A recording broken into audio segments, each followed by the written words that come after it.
ഈ കാണുന്നത് ഒരു വീടല്ല, ഒരു ഉച്ചയൂണിൻ്റെ കടയാണ്. നമ്മുടെ ഒറ്റപ്പാലത്തിൻ്റെ ഹൃദയഭാഗത്ത് 12 വർഷമായി പ്രവർത്തിച്ചു വരുന്ന വാസുവേട്ടൻ്റെ സ്വന്തം കട. ഹോംലി ഫുഡ് ഇഷ്ടപ്പെടുന്നവർക്ക് ഇത് നല്ലൊരു സ്പോട്ടാണ് കേട്ടോ. വാസുവേട്ടൻ്റെ കട എന്ന് പറഞ്ഞാൽ ഒറ്റപ്പാലത്തുകാർക്കൊക്കെ അറിയാം. ഗ്രീൻ ഫുഡ് എന്നാണ് സ്ഥാപനത്തിൻ്റെ പേര്. തികച്ചും ഹോംലി ഫുഡ് തന്നെയാണ്. നമ്മൾ വീട്ടിൽ ഉണ്ടാക്കുന്ന ഭക്ഷണം പോലെ തന്നെയാണ്. ഉച്ചഭക്ഷണം മാത്രമേ നമ്മൾ കൊടുക്കുന്നുള്ളൂ. പിന്നെ നമുക്ക് വെള്ളിയാഴ്ച ദിവസങ്ങളിൽ മാത്രം സ്പെഷ്യൽ എന്നുള്ള നിലയ്ക്ക് നമ്മൾ നെയ്ച്ചോറും ചിക്കനായിട്ട് കൊടുക്കുന്നുണ്ട്. പിന്നെ ഇത് നമ്മുടെ ഫെഡറൽ ബാങ്കിൻ്റെ ഓപ്പോസിറ്റാണ്. ഫെഡറൽ ബാങ്ക് ഇന്ത്യൻ ബാങ്ക് ഉണ്ട്, അതിൻ്റെ ഓപ്പോസിറ്റാണ് ഇതിൻ്റെ ഇത് വരുന്നത്, കുറച്ച് ഉള്ളിലേക്കായിട്ട്. ഞാനൊക്കെ ഒറ്റപ്പാലത്ത് വരുന്ന സമയത്ത് നോൺ വെജ് ഫുഡിനെ ആശ്രയിക്കുകയാണെങ്കിൽ മിക്കപ്പോഴും ഇവിടെ നിന്ന് വന്നിട്ടാണ് കഴിക്കാറുള്ളത്.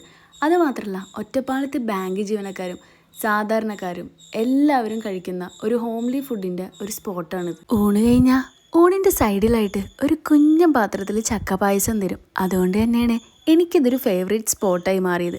ഇവിടെ നിന്ന് കഴിച്ചിട്ടുള്ളൊരു വീഡിയോൻ്റെ അടിയിൽ കമൻറ്റ് ചെയ്യാൻ മറക്കണ്ട. ഒറ്റപ്പാലം ചെറുപ്പളശ്ശേരി റോട്ടിൽ ഫെഡറൽ ബാങ്കിൻ്റെ നേരെ ഓപ്പോസിറ്റാണ് കേട്ടോ ഇതിൻ്റെ ലൊക്കേഷൻ വരുന്നത്. അപ്പോൾ ഒറ്റപ്പാലം വരുമ്പോൾ സ്പോട്ട് മറക്കണ്ട.